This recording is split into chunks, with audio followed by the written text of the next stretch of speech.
Great morning. Come on in, you guys. My voice.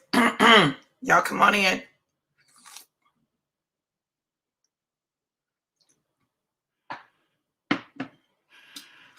Good morning. Good morning. Good morning. Oh my goodness.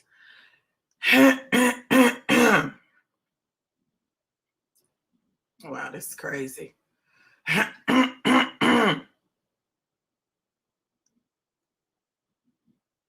Come on. Let me know who's here and where you're tuning in from. Let me know who's here and where you're tuning in from.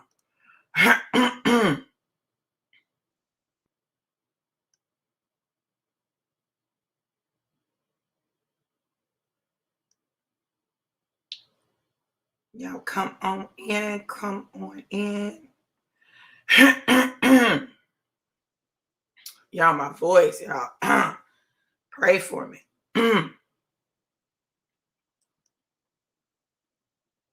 Hey, you guys. Great morning. Great morning. Great morning. So good to see you. Good morning. Good morning. Let me know who's here and where you're tuning in from. Y'all know, listen, I'm going to engage in some big girl behavior. So just y'all, I'm just telling y'all up front. I'm not even going to let y'all see my plate because it's ridiculous. Okay. But look, today, like, I'm kind of splurging because I know I'm about to get it. So like, I'm trying to get my last little bit in.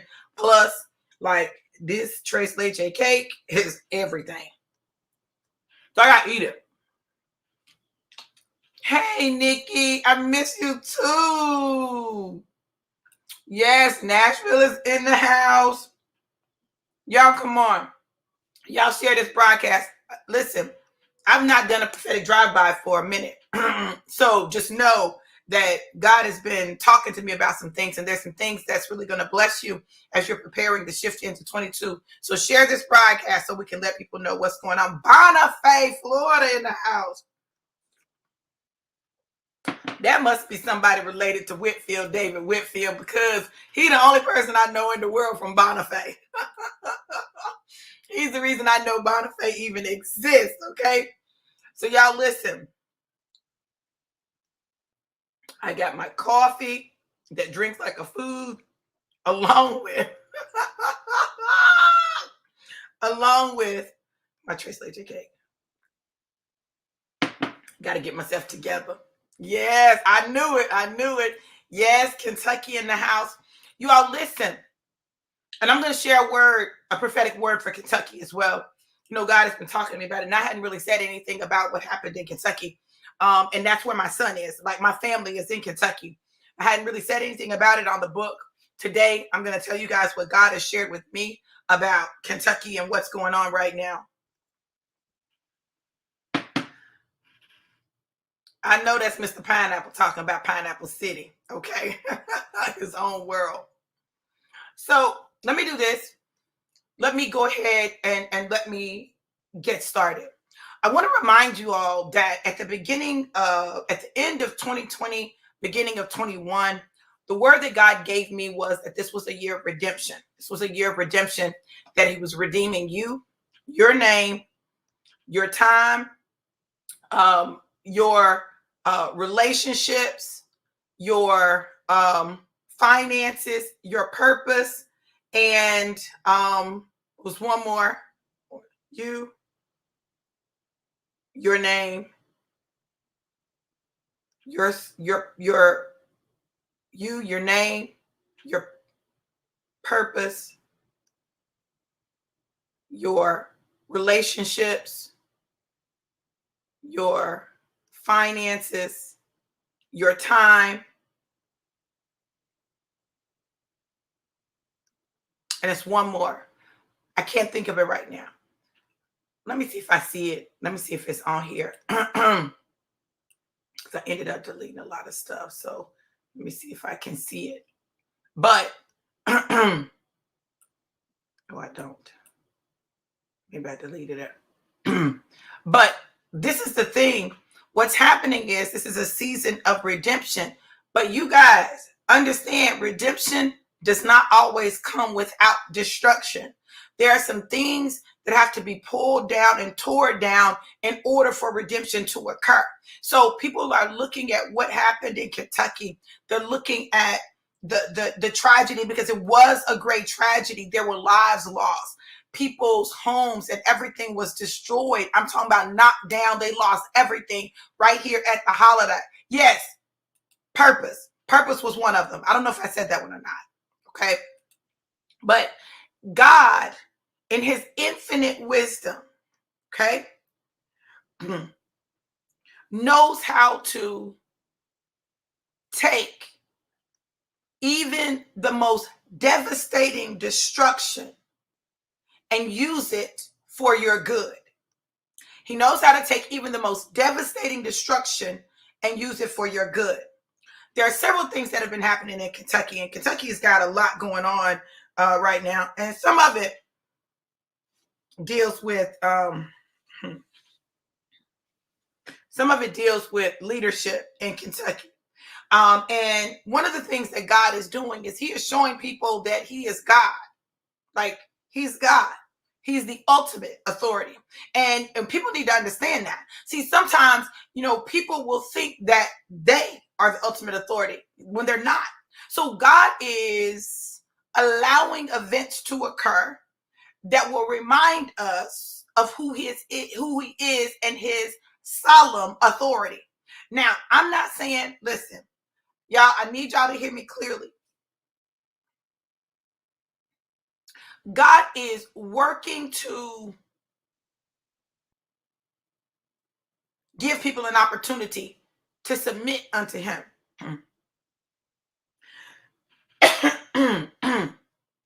To submit to him. Truth is,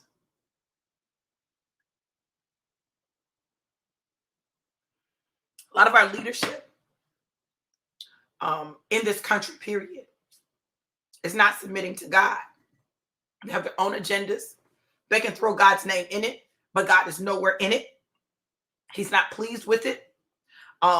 He's not pleased how Kentucky has handled issues of justice. He is not pleased. And prayerfully, this is a wake-up call that God is in control.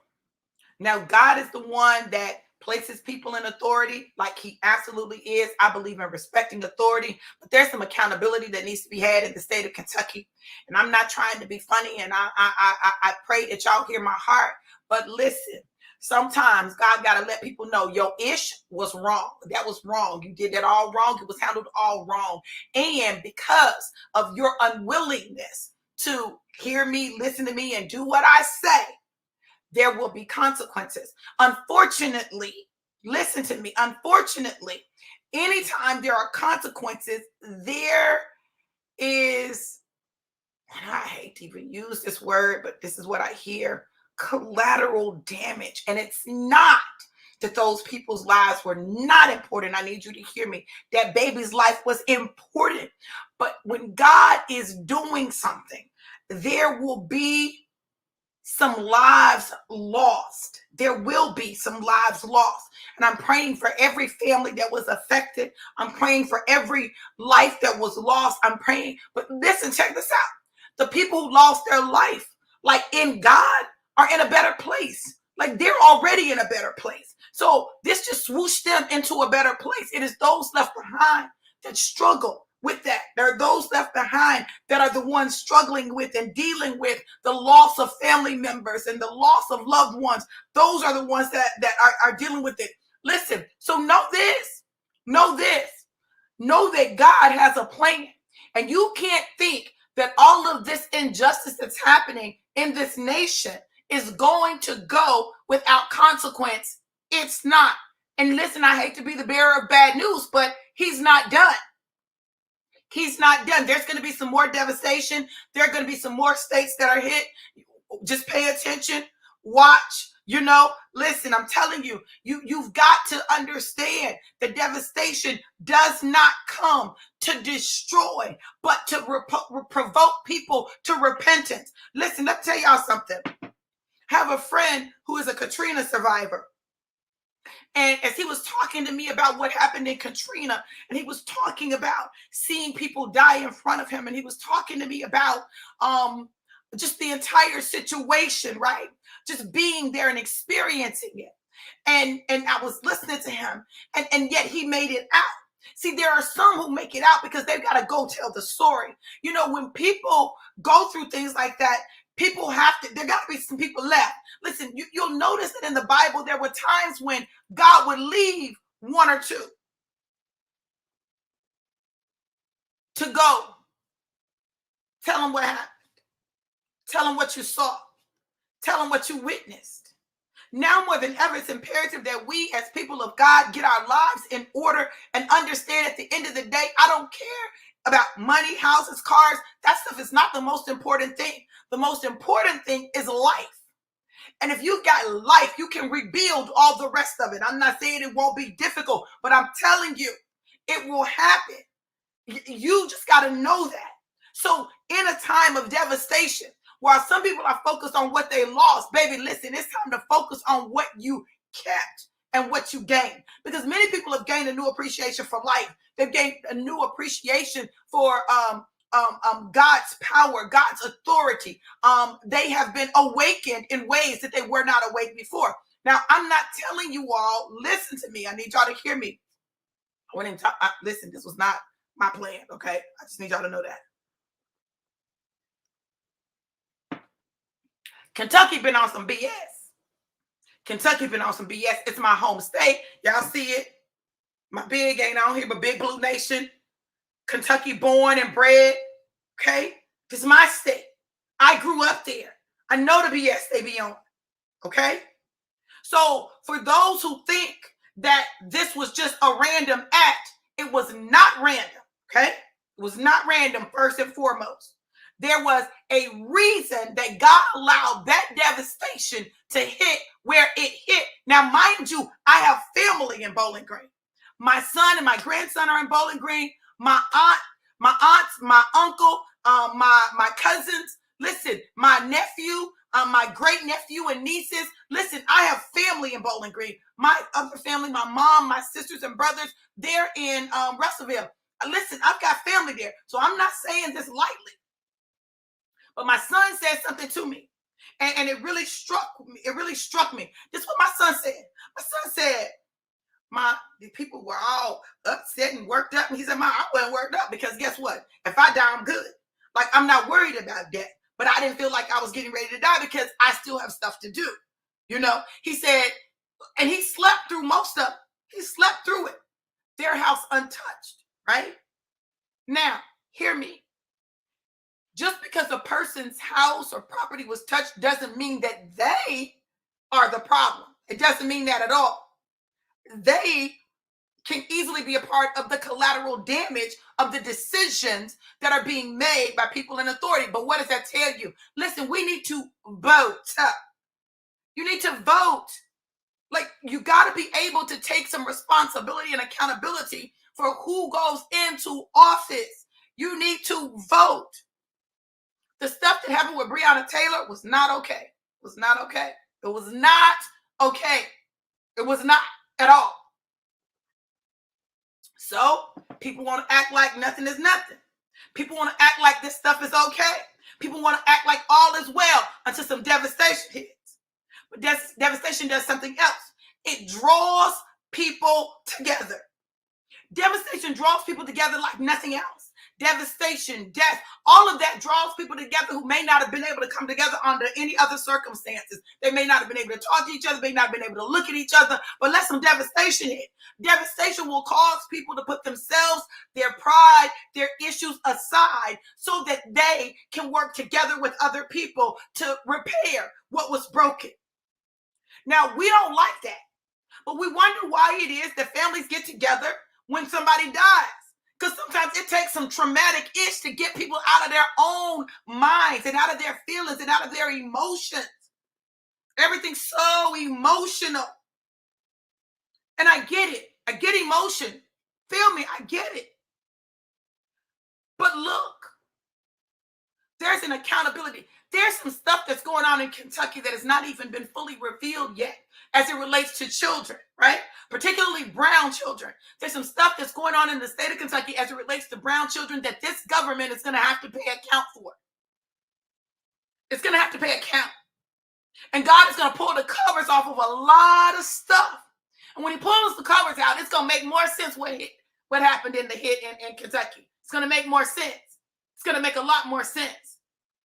But what has been happening in Kentucky, what CPS has been doing, what the government has allowed, the injustices, the abuse of Black and brown people, like all of that stuff, oh, you're going to pay for that ish. Think you not? You are. God is very protective and peculiar about his people. And we are his people. I want to make that plain. We are his people. Y'all didn't hear me? Let me say it one more time. We are his people. So think what you want, feel how you want. There's a reason this stuff happened in Kentucky. My prayer is that the government entities will stop what they're doing, that they'll take it as a warning. Now, chances are they probably won't, because they probably won't even make the connection. Send this video to a Kentucky state official. Send that, right? There's got to be accountability. Got to be. There's got to be accountability. God is sick of it. He's sick of it. He's sick of racism. He's sick of this abuse of power and authority. He's sick of it. He's sick of senseless killings. He's sick of it. And let me tell you, oh my God. Let me give y'all some backstory on Kentucky and Blacks in Kentucky. Okay, let me give y'all some backstory, because I need y'all to really understand. I need y'all to really understand. And God is just downloading this stuff, because I promise I ain't been thinking about this. So listen, Kentucky was the last state to find out that Lincoln had emancipated the slaves. You hear people talk about Juneteenth, right? Juneteenth, people celebrating Juneteenth. We celebrate the 8th of August. Why? It was August before we even knew that we were free. And in Lexington, Kentucky, they still had the slave block. Y'all listen, I can't make this stuff up. Kentucky is very much the South. Very much the South. Kentucky is the South. And there are a lot of those Southern views that reside in the state of Kentucky. Now, yes, I was able to get out. I was able to move out of my situation. But baby, listen, I am not the norm. I am not the norm. There's an oppressive spirit that flows over Kentucky. In fact, there is a space where you cross the line when you're coming into Logan County. Like there's like this dense fog. There is a spirit that resides in the state of Kentucky that has dominion over that area. Let me tell you why. Kentucky's location geographically, and the longitude and the latitude, it's a very central point. It's a very central point. And so, listen,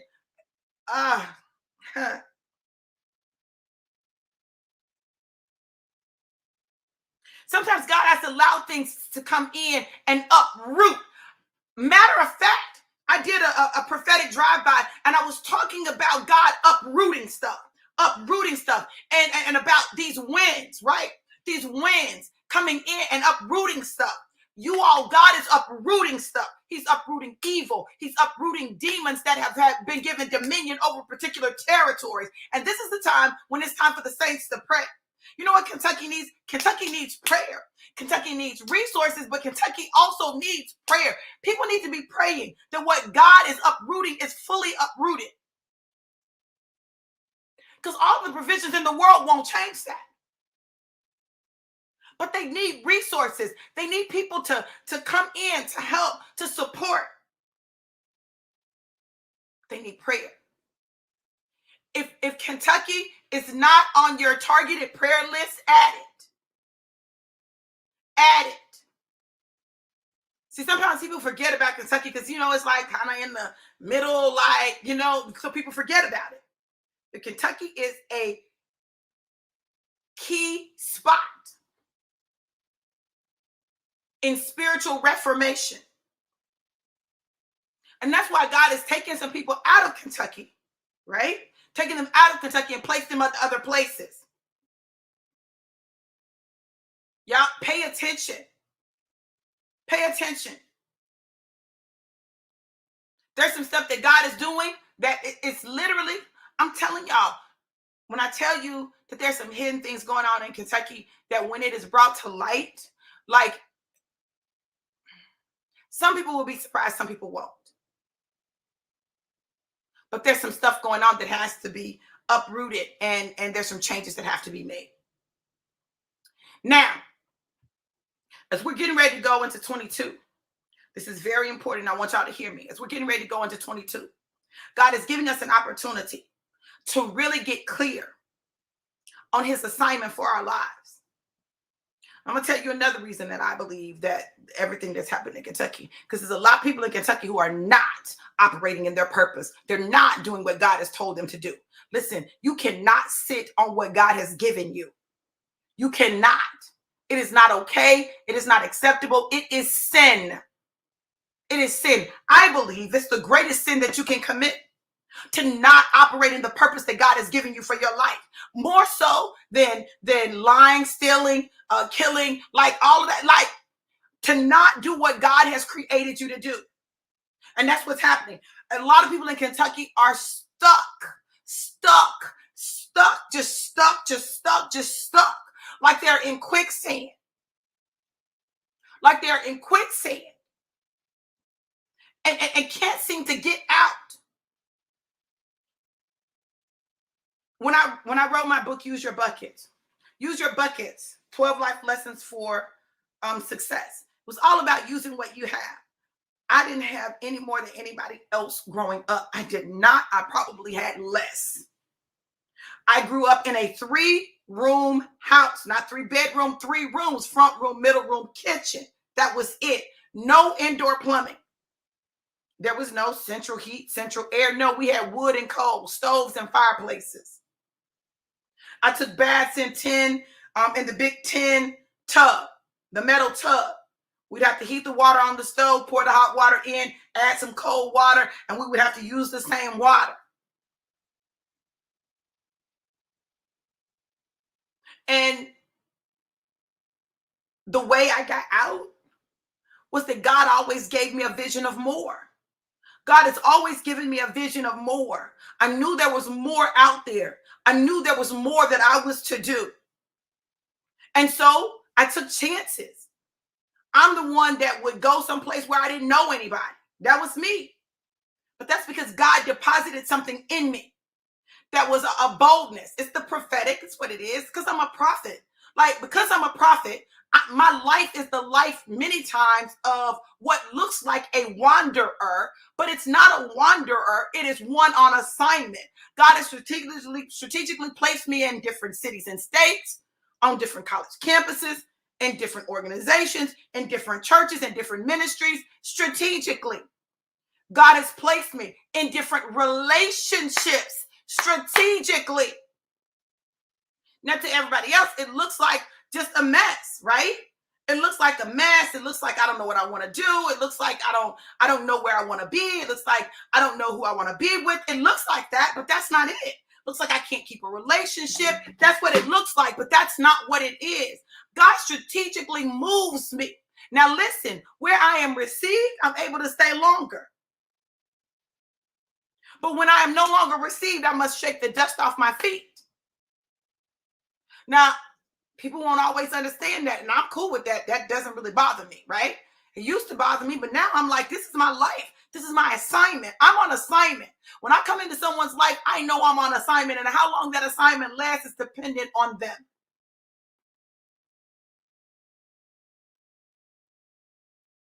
And when God says it's done, it's done.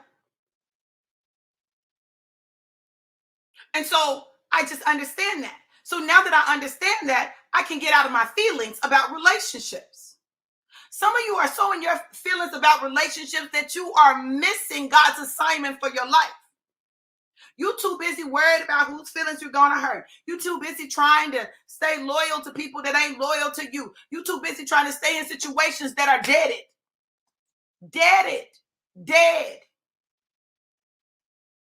instead of listening to the voice of God and doing what it is that God tells you to do, whatever that is, even if it looks crazy, even if it looks crazy. And you can think that even though it's dead, because you have the Spirit of God in you, that you can make it come to life. Baby, let me tell you something. When God has deaded it, it's time for you to separate. To separate, it doesn't mean that it's dead. It's deaded for you. It's deaded for you. So if you go into 22 in the same deaded stuff, the same deaded relationships, the same deaded jobs, the same deaded situations, the same deaded businesses, listen, that's on you. Can't be mad at God because it's not his fault. It's yours. But we don't want to listen. We don't want to listen to God. We want to listen to people. So we think people know more than God knows. Y'all better stop putting all your stock in what people say and open your ears and listen to the voice of God. Let me tell you something. Where I'm today is very different than where I was 2 weeks ago. 2 weeks ago, listen, I was tired of everything and everybody. I'm sick of it. I'm done.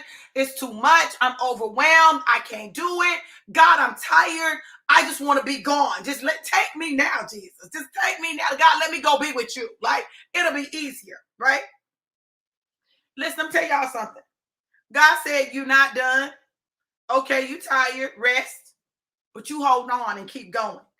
And I made a decision. And I believe that decision is the reason that my life turned around like that. Okay?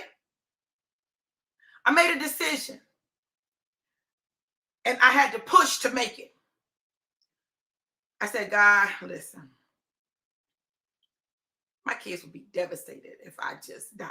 Like, if I was gone, that would devastate them. They just lost their grandfather. Like, it's been a lot happening.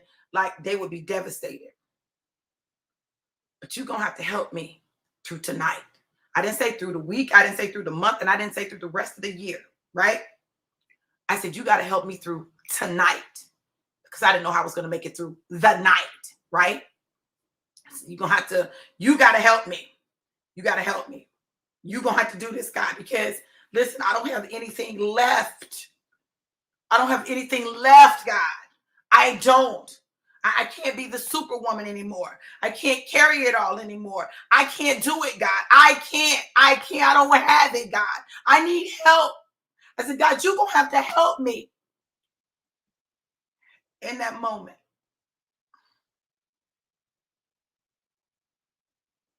God heard me.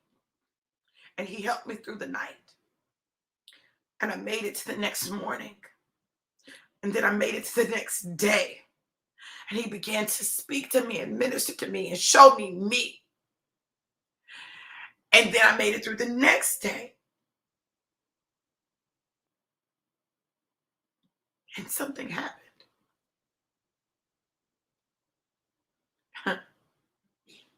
One day, I'm just ready to just die, give up the ghost. Within 1 week, 1 week,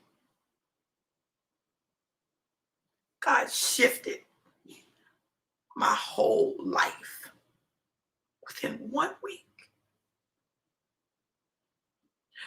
When I tell you that God made me promises for 2021, and I've been faithful on my healing journey, faithful to continue to go, faithful to continue to flow, faithful just to keep going and moving and doing what God has told me to do, faithful. God has been faithful to me. And when I was at the point where I could have easily been at my lowest, he sent help. When I wasn't expecting it, he fulfilled the promise. Why? Because I held on and I believed. I was like, God, you told me 2021 was my year of redemption. That's what you said, God. And when I tell you that he's been doing it all year, my healing, like, listen, I've been focused on healing from all the broken stuff and broken places. I'm telling you, it's been amazing. It's been amazing to see what God has done. And you'll see, I'll share it a little later. It's coming. But God is he's not a man to lie. He's true to his promises. He's true to his promises.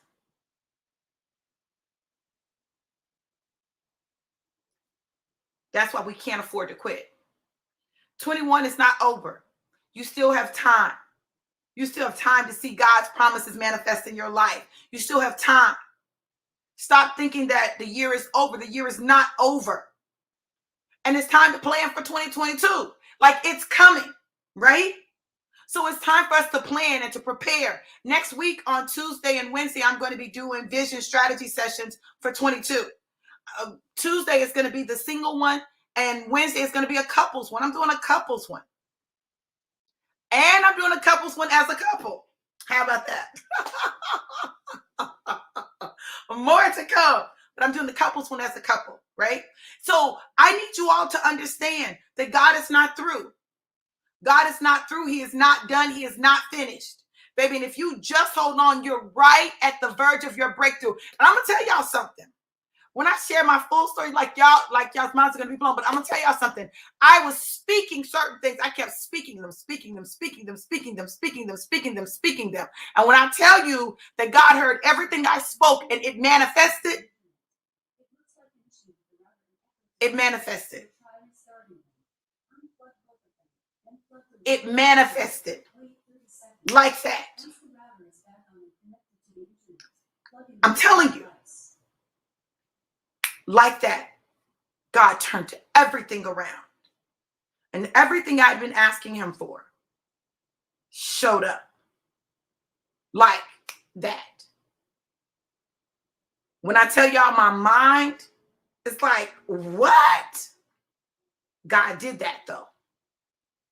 It's not because I'm so special. It's because I believed and I kept pushing in the face of adversity. Even when I was feeling like I was about to break, I called on the one who is the one who can get me through anything, and that's God. And he got me through that night, and the next day, and the week, and bam, the answer, the promise. So understand that God is doing stuff even now. There's a lot that's happening behind the scenes. There's what we see in the natural, and there's what's going on in the spiritual realm. And there is a battle that is ensued, okay? There's a battle for your soul, a battle for your destiny, a battle for your purpose. Come on, y'all. There's a battle that is being waged, and that is why it's so imperative that we understand that our angels are around us, surrounding us, there to help us. They need to be dispatched. They need to know where to go, what to do. We need to talk. We need to let God know what we need, and we need to trust him. So today is day 14 of Forward Focus 21, and today is peace. And I'm so grateful. I'm so grateful that I have the peace of God, that peace is allowing me to breathe. And that's what his peace does. His peace is amazing. In fact, the scripture for today comes from John 16, 31 through 33. It says, Jesus asked, do you finally believe? But the time is coming. Indeed, it's here now, when you will be scattered, each one going his own way, leaving me alone. Yet I am not alone, because the Father is with me. I've told you all this so that you may have peace in me. Here on earth, you will have many trials and sorrows, but take heart, because I have overcome the world. The devastation in Kentucky, trials and sorrow. Friends leaving, relationships ending. Listen, you're going to find yourself alone, but not alone. Know that Jesus is your peace. And that is the affirmation today. Jesus is my peace. So let him be your peace. No matter what's going on in your life, rest in him and watch what he does. Watch what he does and watch how he moves. Listen, know this. Know that I love you to life and life more abundant. Have an amazing and incredible day. You guys be blessed. Mwah.